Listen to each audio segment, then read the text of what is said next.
Welcome to This Week in Money. I'm Jim Goddard.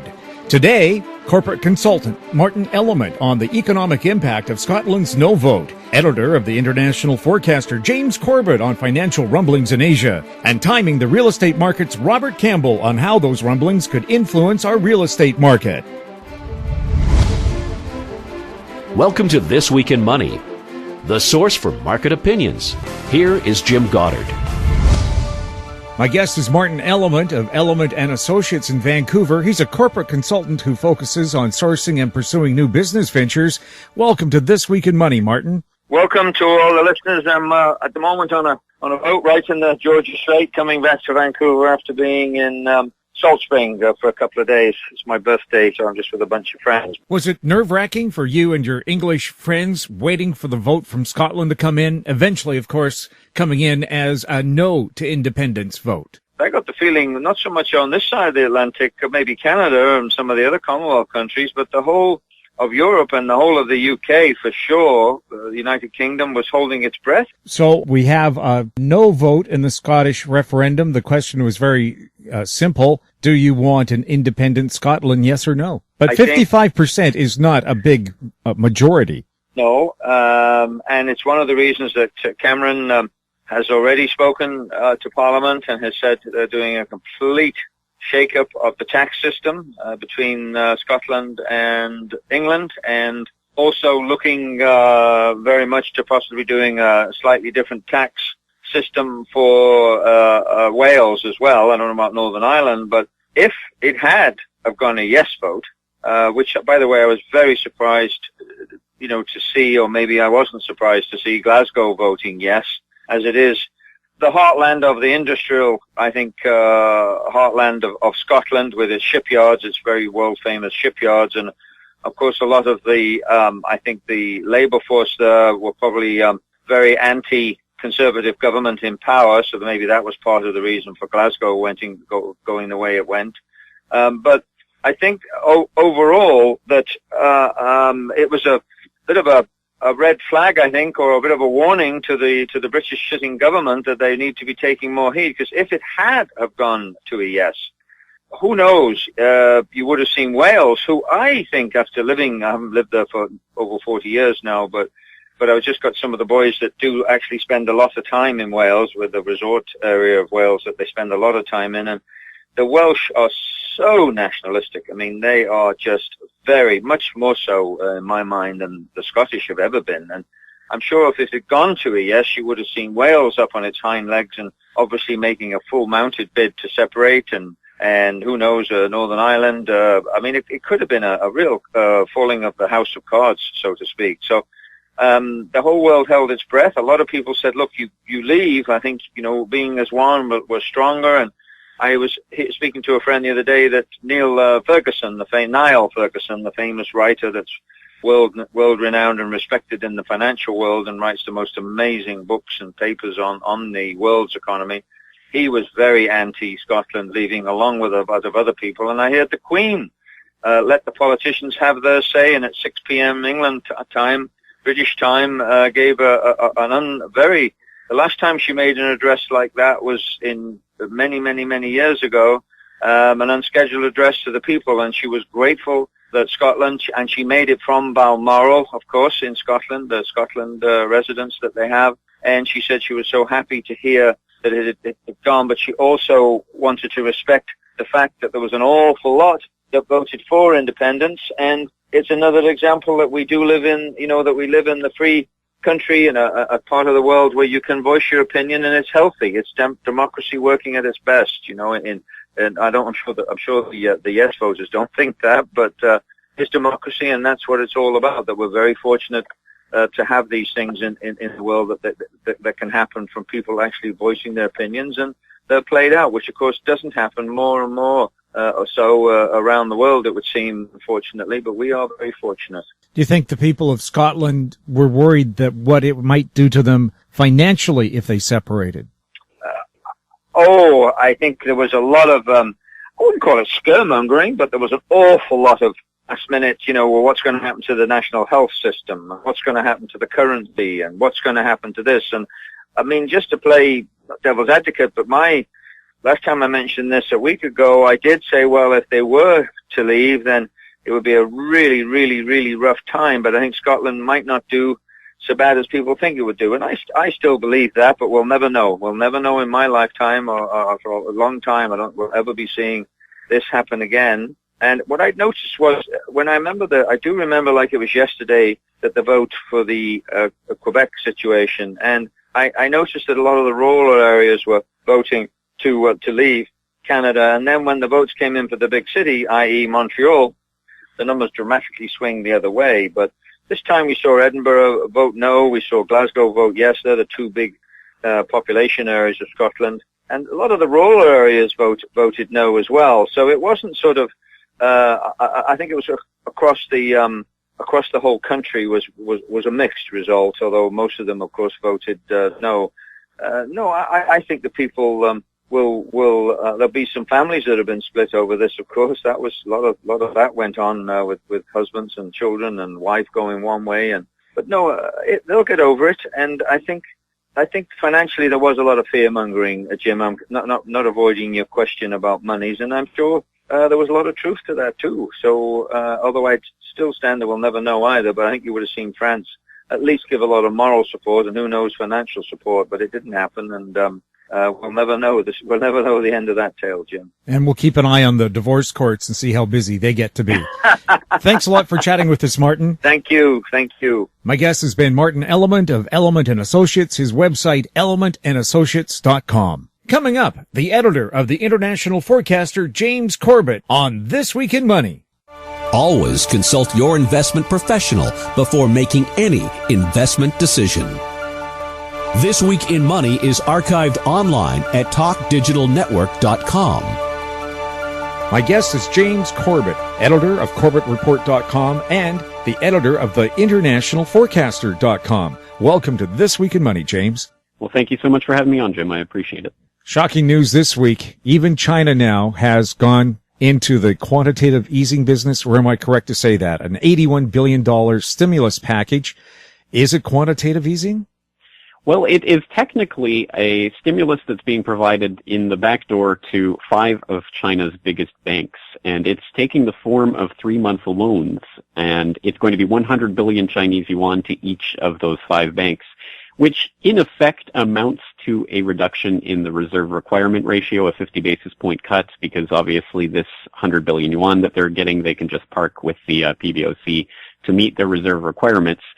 So that's the effect of it. And basically the reason that this is happening right now is because there has been a lot of concern about the way that that credit markets are likely to tighten up at the end of the quarter, and because of some of the seasonal things that are happening in China right now, as well as just the instability in the Chinese credit markets generally. So this is basically just an injection of liquidity into the back door of the banking system to make sure that that doesn't happen, or at least that it doesn't seize up the gears of the system at this point. So it is a pretty important step that's just been taken, but I think it's just the latest sign in a long series of signs that there are some fundamental instabilities in the Chinese banking sector right now. I know a lot of people are worried that if they're doing that now, what else is going to happen? And isn't it enough to make a difference in such a giant economy? $81 billion spread out amongst everybody in the country. That's $81 a person. Is that going to make a difference? It will make a difference in terms of the short-term effect it will have on liquidity in the credit markets, and it will probably be enough to at least grease the skids for this particular seasonal cycle of tightening, so that we probably won't see the boost in short-term rates that we saw back in June, where they surged to around 30%. That was a pretty remarkable phenomenon, and that obviously shook global markets. I don't think we're going to see that this time around because of this injection. But clearly, when you pit it against the sheer size of the Chinese banking sector, it really is just a drop in the bucket. So obviously, they're either going to have to make some fairly serious structural reforms to the banking sector generally, or to continue to provide this type of stimulus perhaps even at the end of every quarter to make sure that seizing up doesn't happen. And for people on this side of the Pacific, maybe they're not aware that how hard it was to get a business loan in China. People were borrowing at credit card rates, 28, 29%. That's true, and in fact, there's been a rise in all sorts of various instruments that go around the traditional loans from banks into the shadow banking sector, where there are all sorts of kind of bizarre products that are rolled out that promise 10 to 15% returns that are basically being used as a type of insurance by a lot of Chinese consumers. But that does create a lot of strain on the banking system generally, and we've seen, for example, I believe it was a year and a half ago, we saw a big tightening up of cash, and there was a cash crunch that happened in China, and we've also seen the possibility of some of these big wealth management products, they're called, in the shadow banking sector seizing up and not returning, which obviously would create ripple effects in the economy generally. So again, there's a lot of instability in the Chinese banking sector right now because it has grown at such a phenomenal rate, especially over the last 5 or 6 years since the global slowdown took place, and the Chinese economy has basically kept at its not its formerly blistering pace, but still growing at a fairly high pace, precisely because the government has really loosened the spigot of credit and has really unleashed a tide of credit that has had the effect of growing the banking sector quite a bit over the past several years. But attendant with that is a much greater risk inherent in the banking sector and the economy generally. I'm wondering, I've been told, but again, this might be a myth or a misconception. They said anytime a Chinese business invests in North America, it's really just a disguised investment by the Chinese government. Are they one and the same? Well, it depends on the business. I think there are actual individual Chinese that are looking for various ways to put money outside of the Chinese banking sector right now. So I think we shouldn't discount that. But certainly when it does come to the large companies, most of them are state-run, and even the ones that aren't directly state-run generally have ties back to the party itself. So I think that isn't necessarily a bad way of looking at it, and I think that the large transactions that we see taking place do have at least some amount of backdoor interest with the government, even if it isn't specifically on the table. We've seen the head of one of the Chinese oil companies that's invested in the Alberta oil sands charged with corruption. And I've covered some of the extradition hearings here in Vancouver where big-time Chinese businessmen are accused of corruption back in their homeland. They flee to Canada and then fight like hell not to be extradited because their friends who were scooped up in the same corruption arrest thing ended up being executed or sentenced to life in prison, which in a Chinese prison might be a very short life. Are they just, and they always explain, well, I just didn't bribe the right people.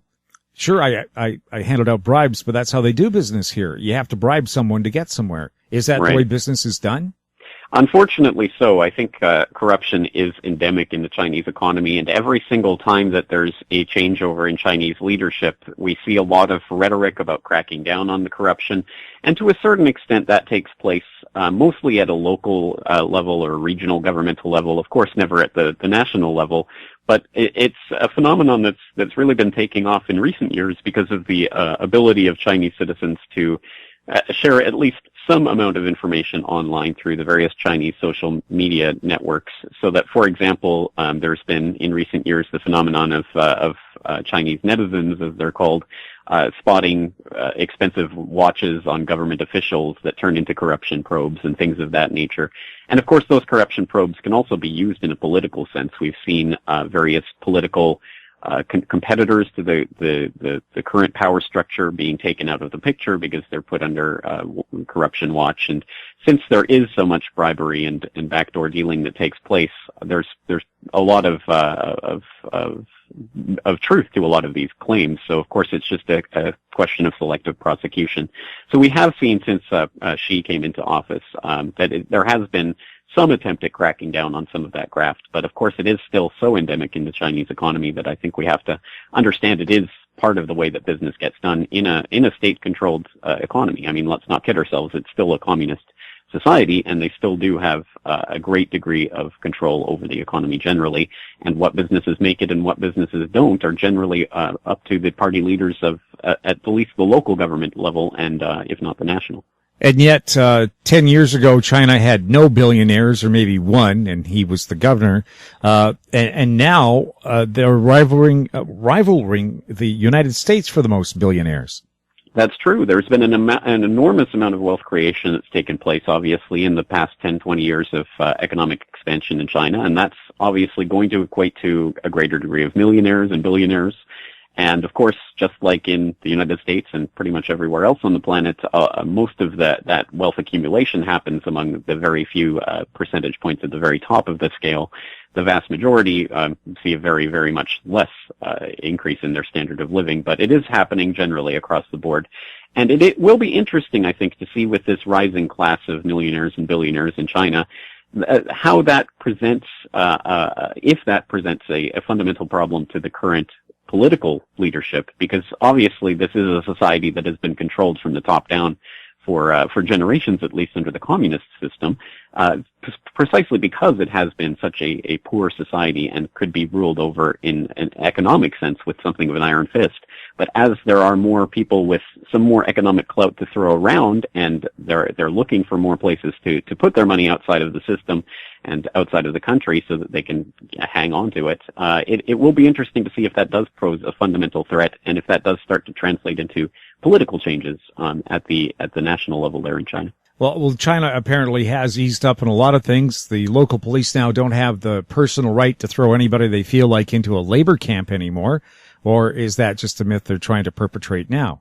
No, I think there has been some degree of change taking place. And there are political protests that take place in China from time to time. And I think even though the overall control is still there, and obviously you're going to see it and feel it if you go to Beijing and if you go to Tiananmen Square, of course, the police, the basically militarized police presence is quite obvious there. But I think the further out you get, the more you see that sort of, there is a degree of, if not freedom, at least the ability to engage in business is certainly much more than it would have been a couple of decades ago.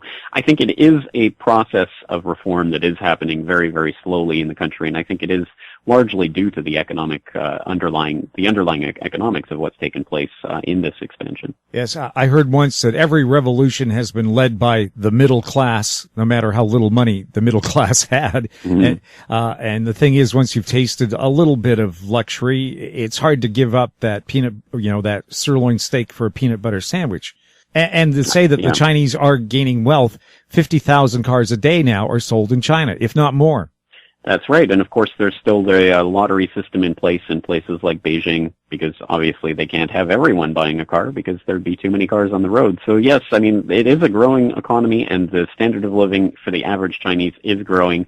There are attendant problems with that growth and expansion, including the fact that China is now undergoing the largest migration in human history, trying to get as much as several hundred million people moved out of the rural areas and into some of these new mega cities that they've been creating, these big empty shadow cities. So there's, some huge fundamental social changes that are taking place that are attendant upon these economic changes. They're all hand in hand, the economic, social, and political aspects of this. And it will be very interesting to see if this plays out in a way that will actually see a fundamental change to the current party structure and the political power structure, or whether or not that will be maintained throughout this. Can that happen, moving 800 million people from the countryside of China into these, I call them prefab cities, where they've made a fake Paris, complete with an Eiffel Tower? There's room for 600,000 people there, and right now there's about 800 people who call it home. Is this realistic? Or we're going to find out the hard... I think we're going to find out. It is an experiment that's happening right now. So I think China is going to be a proving ground for this. You say 800 million. I was under the impression it was more like 200 or 300 million. But at any rate, it's an almost unthinkable amount of people are going to be... What's 100 million between friends? Exactly. Well, it is just an unthinkable amount of people are going to be being moved in the next several years, and that's going to have all sorts of knock-on effects, obviously, politically, economically, socially. So it will be extremely interesting to see if that happens. But we do know that these megacities do exist, and they have been built up through this credit boom over the last several years. So it will be interesting to see if they will become functioning cities. But again, I think this is really just an experiment at this point. And some of this migration is happening at the barrel of a gun, so I think there's going to be a lot of problems adjusting to the city life for some of these people. My guest is James Corbett, editor of CorbettReport.com and editor of the InternationalForecaster.com. James, a question about real estate. Back in the mid-90s, the Japanese came to Vancouver and snapped up all the real estate they could, seeing what a great bargain it was compared to what they had to pay for something in Tokyo. Then a crash in the real estate market. They ran home. They sold the properties here for, well, a bargain in the Vancouver market, and the rest of the world, they'd still say it was overpriced.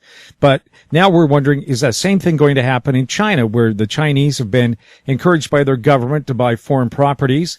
Now, if you spend $200,000 or more, I believe, you're allowed to have a second child, but it has to be in foreign real estate.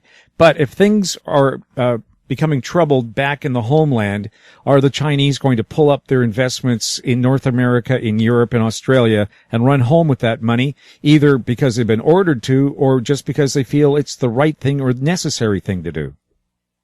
That is certainly a possibility, but interestingly enough, some people are fretting about the exact opposite possibility, because right now in China, as people may know, a lot of the recent credit boom has resulted in a real estate bubble in China that a lot of people are concerned about. That people have become concerned about the way that real estate prices started to inflate there in China, and a lot of people are now worrying whether or not that bubble is popping or has popped already, as some people have said.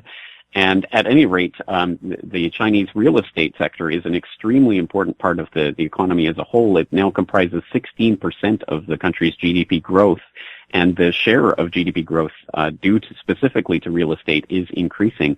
So it is an extremely important part of the economy. But if that starts to falter, and there are signs that it is, for example, in August, the housing prices fell for the fifth straight month, which again, it's up 4% year on year, but still 5 months in a row of falling housing prices could signal an end to that bubble process.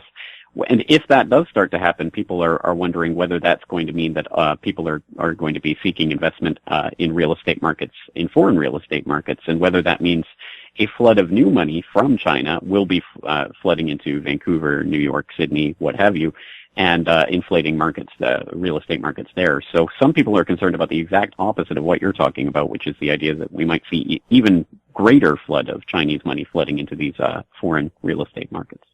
Yeah, that's always the curious thing. And usually by the time the average person realizes which way the weather vane has swung and the pressure of the wind is building up economically, it's too late to take advantage of it. And you tend to buy when it's too high, and you may lose money when it readjusts. That's exactly right. And it's interesting to see that I think clearly there has been a shift that's taken place in recent years that's already been capitalized on by some companies. For example, we now know that in 2012 there was about $12 billion of U.S. property purchases by Chinese home buyers, and that has inflated to $22 billion as of last year. So it is, it's absolutely mushrooming right now in terms of foreign housing prices, in terms of buying for foreign houses from Chinese customers. And as a result, we've seen companies like Zillow, the real estate listings company, working directly with Chinese home buyers now, so that there's a real estate service company in China that now has teamed up with Zillow so that they can list directly with Chinese home buyers. So there's clearly a trend here that's been picked up on, and we've seen some of the big iconic purchases that have taken place, including J.P. Morgan's headquarters that was purchased, I believe it was last year, by a Chinese company, which was a $750 million deal. I think that's just a sign of just generally the sort of money that's flooding out of China right now. And I think this is a trend, but of course the question is the trend increasing? Is it going to fall off from here? There's a lot of different ways that this could go, and I think you're right. Generally, by the time people see the trend, it's probably changing at that point. Not just changing, but it's changed to the point that you personally can't really take advantage of it. That's always seems that there's somebody who has knowledge. But again, I think people should be warned that as soon as you think this is the hottest deal in town, so does everybody else. And by the time the dust settles, you have a bunch of losers and one big winner who saw a downturn on that peak. But that's how the markets work, isn't it? It's exactly like the housing bubble last decade, of course. I mean, that's exactly what happened with a lot of people piling in the mid part of the decade, right before the collapse. And of course, we now know that Goldman Sachs and all of the other major banks were basically betting on their customers losing. So we know that there's always people who have more information and are better positioned, and it's generally not the mom and pop investor at the bottom of the food chain. India's two main major indexes have risen to record highs over the last few weeks. And I've been told it's because people are optimistic the new prime minister is going to bring in reform, make it easier to invest in business, to start a business, maybe ease up on the business taxes. But I also wonder, because I thought he would take away all these extra penalties for importing gold. That hasn't happened. And are these prospects that the Indian business market will suddenly improve dramatically? Is that not going to happen? Just because it's talked about doesn't mean it's going to be true.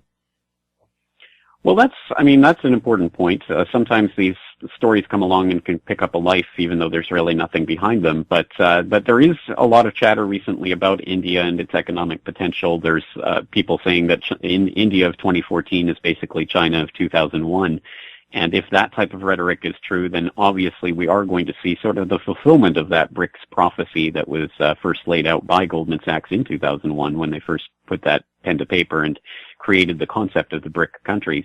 It's still very much up in the air whether or not that's going to take place. And I think we should be cautious about making those types of predictions because obviously they've been made about India many times in the past. And again, the difficult climate for a lot of business in India has made it to the point where none of those previous predictions have paid off. And we did see last year, obviously, with the destabilization of the rupee in the wake of a lot of the American hot money from the Federal Reserve coming back in at as they started to taper QE, and that caused obviously the huge destabilization in the rupee. So I think these developing markets are still very, very sensitive and to what's happening in the United States and in the developed world generally. So I think we have to we shouldn't be putting all of our eggs in that basket, but it is an interesting phenomenon to watch. And at any rate, there's a lot of hope that this new prime minister will actually affect some sort of change to the current business climate and perhaps get economic growth going in the way that people have been predicting for years now for India. James, you're speaking to us from just outside Osaka, Japan. I'm wondering, since the wake of that most horrible tsunami, thank goodness Japan had that 10-meter wall around the country to prevent tsunamis from damaging things. I mean, it went over the top of it, but without that wall, can you imagine? It wouldn't have been an estimated, I don't know, around 25,000 dead. It probably would have been 25 million. I mean, I'm not exaggerating because the whole country is nothing but seacoast. But following the tsunami now, how has Japan recovered? How's it doing? Not very well at all. Of course, as people probably know, Japan has been in an economic funk for the last couple of decades, and there's not only no sign of that improving, unfortunately things have started to deteriorate even further. And that was basically the basis by which the current Prime Minister, Shinzo Abe, was elected back in late 2012. He was elected on the back of the promise to pull the economy out of its funk, and he had this idea, which of course became Abenomics and was highly touted in the media generally, the economic media, which has so far failed to eventuate into anything. It has, of course, caused the Bank of Japan to engage in its monetary stimulus policy with the aim of doubling the money supply over the past 2 years, which I think they've just about accomplished by this point. But it has failed to actually pull the Japanese economy out of those doldrums. And in fact, we just saw the biggest contraction in the Japanese economy in any quarter for the previous 5 years, a 7.1% contraction in the second quarter, which is a pretty stunning figure for the world's third largest economy. I mean, that's a pretty significant amount of money that has been basically pulled out of the system. And this is partly because of the rise in consumption tax that took place in April here. We saw a large drop in big ticket items, purchases, as a result of that increase in consumption tax. But I think it's just indicative generally of the kind of failure of the Abenomics promise, which did manage to create a large run-up in the Nikkei stock index, but that was mostly aspirational. and not so much based on anything substantial. And I think that's coming home to roost right now, as basically all of this hype and hope that was attendant upon Abe's election has failed to basically stimulate anything in the economy. James, fascinating stuff. Where can people go on the internet to find out more about what you've discovered and what you think might be happening with the economies in Asia? Well, if people are interested in my own work, I have CorbettReports.com. That's CORBETT report.com, where I have thousands of hours of audio and video media available for free download for people to peruse. I also write for The International Forecaster. That's theinternationalforecaster.com, where you can go to read some of my editorials for that weekly newsletter. In fact, bi-weekly newsletter. It comes up twice a week. And you can also sign up to subscribe to the newsletter right there on the website. This Week in Money is archived online at talkdigitalnetwork.com. My guest is Robert Campbell, author of the book Timing the Real Estate Market, and you can find out more about him by going to his website, realestatetiming.com. Robert, welcome to the show. Hi, Jim. Thank you very much. This Week in Money wants to know about real estate in China and here in North America. We're told the Chinese economy is slowing down. The Chinese government just announcing an $81 billion stimulus plan. What is that going to do to real estate? Are they going to bail on what they have here in North America and go back to China with that cash to help prop up their country? Or are they going to bail on the real estate in China and inflate the markets here because they'll be snapping up everything they can on the West Coast? My guess would be the second choice, Jim. The Chinese, the people that have the real money, the multimillionaires and the billionaires that exist, they will be leaving China and taking their money to safer pastures, specifically the United States. I just read a report on a website where they polled the billionaires in the United States and in China. I'm sure they had a few other countries, but in China, 47% of all the billionaires said that they're looking to take their money out of the country, whereas here in the United States that number was only 6%. And so that's real interesting. So I would guess, knowing what I know about the Chinese economy, and that assuming there's some truth to what the government releases, that housing bubble there is in the process of deflating, and the smart people are taking their money out, getting it out of the country, and bringing it here, to the States, and they're just going to let that deflate. That would be my guess. And of course, China has changed their one-child policy. They'll let you have another child officially if you purchase at least $200,000 worth of foreign real estate. Well, the nearest foreign real estate probably would be Australia, the U.S., Canada, parts of Europe, but where would they find the best bargains and where would they feel the most comfortable? Well, where everybody's feeling the most comfortable today relative to what's going on in the world economies, Jim, is in the U.S. The capital flows into the U.S. right now are one of the big reasons that real estate values are still going up, even though the momentum has dropped considerably. The U.S. stock market continues to set record highs. And even though earnings are good, another big reason is the capital flows. The money's flowing out of Europe, the money's flowing out of Japan, the money's flowing out of China. And so that as I like to kid people about, the United States, like it or not, is still the best looking horse in the glue factory, and so that's where the money is going to continue to come. But it's not going to be like the saying there in the Statue of Liberty, give me your poor and your huddled masses. These people are far from poor. These people are wealthy people. These are wealthy people that are bringing their monies here that can get out. They're just not because if you look what happened in Europe, for example, Europe is struggling dramatically. Some of those countries in Europe, like Italy and Greece, they've been in economic contraction for over 3 straight years now.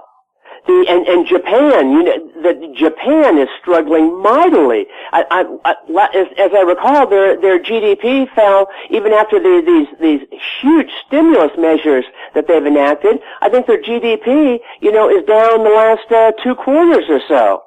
So and what all this comes down to, of course, is all this artificial stimulation / money printing does nothing for the economy. Does nothing for the economy. It gooses the markets, helps the rich, and then what the rich do is, they find the safest place for their money. But from what I'm seeing is they're not sticking around in, the capital is still flowing, strongly to the U.S., and that's what's keeping our markets as buoyant as they are. I saw a headline recently that said Florida is enjoying a huge real estate boom, and the biggest reason is all of the snowbirds from Canada are flocking down to Florida and buying what they consider to be very good pieces of real estate for a reasonable amount of money. And because it's so pleasant there all year round, a lot of them are thinking about staying as long as they can. Is that what you found? Well, I mean, that Florida, I wouldn't call Florida, that the real estate market is booming right now. It's slowing down like other areas, even though it certainly did well during the recovery. But what's interesting about Florida is that I just read a report where many of the counties, because of the cities and municipalities are broke, and especially because they can't pay for their pensions that they've promised to their workers, their retired workers. Across the board, they've increased property taxes, Jim, by an average of 17%. So some of these places where you look at and you say, wow, real estate is doing well, that's true, but there's another side to that in this economy now where, these governments are broke, these cities are broke, and one of the biggest reasons they're going broke is that they're dramatically underfunded. Anywhere between, every city's a little bit different, but on average they're about 30% underfunded on their pensions. And what that means, they're going to have to get that money somewhere. And all the Canadians that are moving into, that see these bargains and good times in Florida, even though I love the weather and climate there myself, I think they could get surprised is that what they're doing is the government's going to start, plucking feathers out of the goose that are the fattest. And that's going to be the property owners. I heard one of the reasons why retired people like to buy real estate in Florida is that it's the only state where they can't seize your home to pay debts. Interesting. That I've read though in the past over the course that that what's happening in Florida like a lot of states is terribly mismanaged their finances. And that a lot of retirees people used to move to Florida because it was a very inexpensive place to live, where a retiree could go and live there very comfortably on a modest retirement income. I'm reading that's not the case anymore because they've jacked up taxes so much to cover their shortfalls. So like everything in the world, Jim, it's all dynamic. But the underlying trend here is that whether we're talking about a country, whether we're talking about a state, or whether we're talking about a city, they're all dramatically in trouble because of a lack of funds to pay these pensions that have been promised. So where is real estate booming in the U.S., and what would you recommend to a potential client? Well, right now I think that we're in unless you're just wealthy and know that you're going to live in a house for a long time, your job is secure, you can afford it, that where we are in the real estate, you could buy any place right now and take advantage of these low interest rates. However, know this, that based on the data-driven trend indicators that I use, my key indicators that are highly correlated with price movement, we're probably in the seventh, maybe eighth inning of this real estate recovery. And I think that property values, even though you can't extrapolate a dynamic system, the same way you can a freight train moving down on a level track, and when it's going to slow down and stop, I think this market is going to start experiencing negative appreciation in the first half of 2015. So in the next 6 to 9 months, we're going to see the real estate recovery most likely being done, and then now we're going to be in the bear phase again. Is Texas a good bet because of their success with all the new oil being found with fracking? Expensive oil. You mean in the United States? Yes. Well, oil's still very high priced. Gasoline, even though it's come down a little bit, is still very high priced.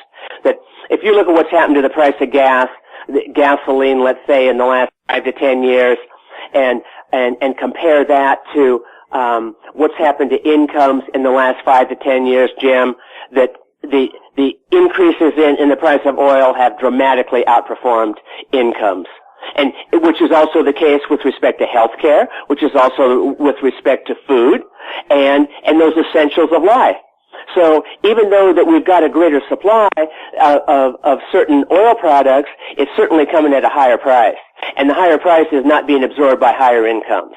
So that's where the average American is being squeezed. His standard of living has been gently falling, for the last probably for the last 10, 15 years. And interestingly, I read something that said if you go back to the year 2007 in the United States and compare the average, which is when, the housing market was just about a year after its peak, but right before the stock market crashed in 07, 08. So in other words, wealth was at a peak then. If you look at 2007 and compare it today, the median net worth of the average American is down almost 30%, Jim. 30%. So that's why these things, like, even though there's some ups and downs to the markets, the oil markets and things like that, these have been a devastating period of time for most Americans and their financial well-being. Yes, and that same study pointed out the average Canadian's net wealth has increased to the point where it's $40,000 to $60,000 more than an average American. Really? But yes. Wow. And that they said our average net wealth has gone up something like 15% in the last 2 years. But you guys haven't had a correction, any kind of significant correction in your housing market. Well, people are saying it's a bubble that's going to burst. But the banks here are saying, well, we don't see anything with the low interest rates. People are buying real estate because they know mortgage rates probably will never be this low again. Right. So while the prices have gone up, right, they're still affordable. What people are worried about, though, is if and when interest rates go up, people who could now, get together a mortgage, if it goes up another $200 or $300 a month, they're out of their house. Yeah. I mean, that's the risk we run. And interestingly, with respect to the U.S. housing market, that the Federal Reserve Board is winding down their quantitative easing policies. And right now they're only purchasing $15 billion a month of mortgage securities in U.S. Treasuries. And that number was back in, at least with QE3, was back at $85 billion, just about 9-10 months ago. I read a report from the Bank of England, which is its central bank, and they did a very, very thoughtful study on what happens when QE ends. And interestingly, even though they said it was good for the economy because savers can now save money and money will go into more productive, will go into the bank and the banks will lend money based on, into factories that generate income, asset values will plummet.